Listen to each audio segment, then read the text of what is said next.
this one here is a combination of eucalyptus and Brazilian rosewood. It's a masterpiece instrument, and this here is just totally out of the box. Of course, it's a very, very easy to play guitar. And what happened, guitar is already difficult to play. So because traditional measurements are really opposite to this flowing, to the flow. So you are having a guitar which is challenging you all the time. When you play traditional fretboards, I mean ebony fretboard and so forth, this here has a German Haya fretboard and the bridge. So in fact you can feel what the left hand, what you can do on this instrument is just not possible on other guitars. And also because of its response, of having separated trebles and basses, plus the additional sound portal, the lateral one.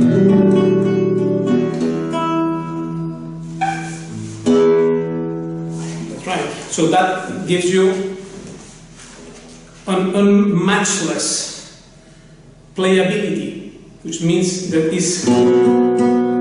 the challenge it has itself guitar to be played. Here is minimized to the maximum extent. So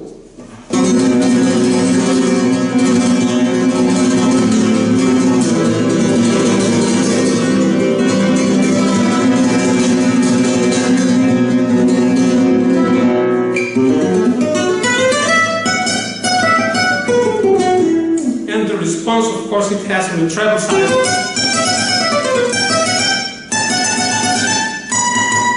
Cannot be compared with any center sound guitar. It's just not possible. Also, other thing, this is you have to observe how thin it is, this here.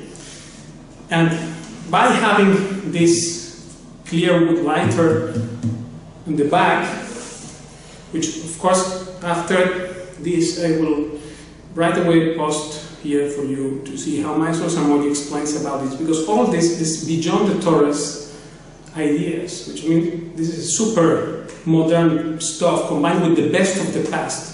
And it has the best of the past without anything of its inconvenience. For instance, this one has also the Whitner pegs, mechanical, and the zero fret, which was invented by Hermann Hauser around 1938.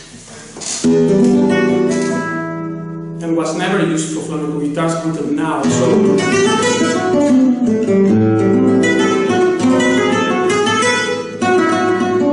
the power of the instrument itself and how it easily allows you to go to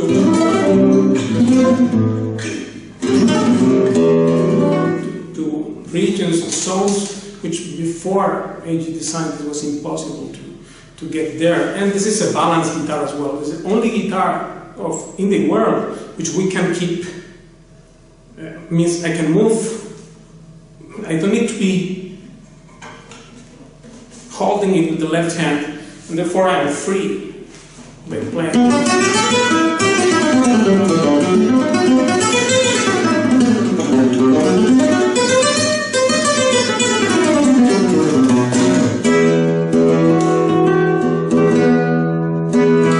Which I know is very unusual power it has to be so thin, but the equilibrium between the top, its action, and what is in the back there, how and what is, because this is different raw material, and also it, of course, is a negra with a male sound character.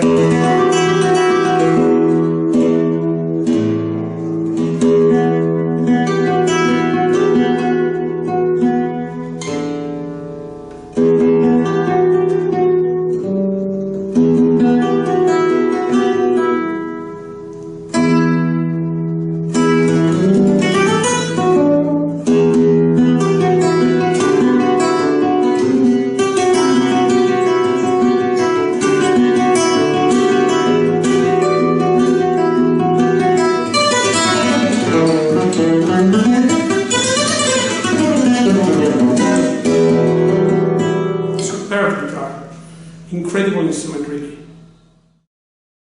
There's a series of iron weight on the bottom. The principles of physics that this can illustrate are that if this hand were to be the top and this rubber band the air mass, and this mass the back, and usually the back is a heavier, denser, more massive wood than the face. So this example would be true to that. Now, the intelligent guitar maker will try to figure out how the top and the back will function in tandem, because it's the relationship of one to the other that will determine how successful an air pump you've made. We learned this experiment in high school physics, where if you have an arrangement like this, you could just, really drive the guitar top with a lot of energy, and it'll make very little difference to what the back is doing. It's mostly inert. But at the right frequency relationship, a rather small amount of drive from this end translates into considerable increase of efficiency in driving this member. This is what the guitar top and the guitar back do with each other.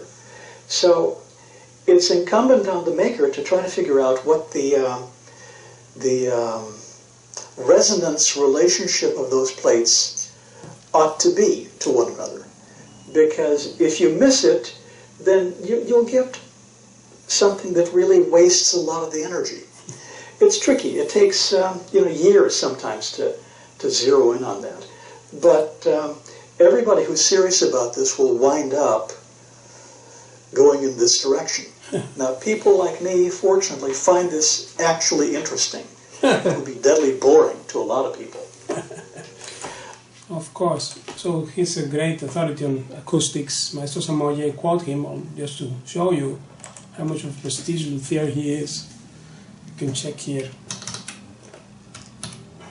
his website, or just this price list here, how much it's worth one of his guitars. Well, then all these concepts are beyond the Torres ideas. And here there is the paper mache guitar made out of rock paper by Torres. Here it says, to prove that it was the top and not the back and sides of the guitar that gave the instrument its sounds, in 1862 Torres built a guitar with back and sides of paper mache, rock paper. This guitar resides in the Museum of Barcelona, and before the year 2000 it was restored to playable condition by the brothers Jack in Barcelona. So this is the guitar, and this is Torres here, the inventor of the center sound hole guitar. Most of the principles we know today come from him, but that's not everything. So Simplicio came with brilliant ideas challenging all the traditional stuff, and one is that he moved the center sound hole up, getting a big success. This is a guitar from the Harrison Foundation. Mostly all of these are in museums. For instance, before he did that, just check this, I will post the link at the description, but this is one guitar before he did the different idea with the sound hole, 1927, and check it out. This is the Simplicio, is Stradivari of the guitars, was sold $250,000 just last April last year. Well, you can see it there, at the description, the links. Anyway, the point is that this other here in the museum Boston, of one of the 9 exemplary guitars that Simplicio made with this idea.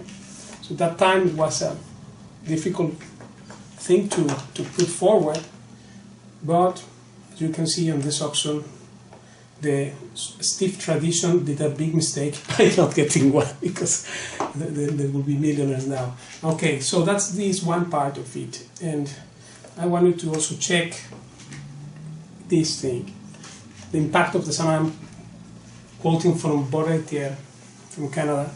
Simplicio noticed a disadvantage of the traditional sound hole position, weakening the guitar top in a crucial area, and also in a reduction of the sound emitting surface of the top. Here, this is the research was made, impact on the sound, for instance. especially the books which were written on this topic. Omitting the sound color, positioning it on both sides of the fingerboard leads to an enlarged vibrating surface of the top, due to the ratio between top length or width and top thicknesses. So it is possible to attain the same degree of flexibility of the top as in a traditional guitar, but obtaining a higher mass of top. This leads to a better sustain without the loss of attack and responsiveness, and attain a more flexible top than other traditional guitar, but maintaining the same mass of the top. This leads to increased loudness and responsiveness without the loss of sustain. In addition, Helmholtz's frequency, and here I will post this also in the description, can be lowered significantly, which in turn has an impact on the tonal character of the instrument. So all these Helmholtz frequency resonators, as you will see in the link, is called air resonances, reproducing the sounds of ancient instruments. And this is a Helmholtz resonator, as illustrated in Ellis 1885. So many things related to the top. Right? I will also post at the description of this video the first link, the 21 aspects of Simplicio, which makes also the AG Simplicio version, which has so many modifications and improvements. For instance, this guitar has a different raw material of the back and the sides, right? Considering also what Maestro Samoy explained before, that this has a relationship of how the sound travels between, either if it is of different back or not. The Simplicio guitar is utterly superior for me, and this is just the best guitar ever made. This idea, right? That is because you don't lose any point of sound here and get so much space to get these dynamics of the sound traveling inside. Plus, of course, the lateral sound portal of AG, which means also a lot. This also is one more element. Many things, but definitively the instrument itself is fantastic. So this is the idea and why Simplicio is totally out of the box and utterly superior to any center sound whole guitar.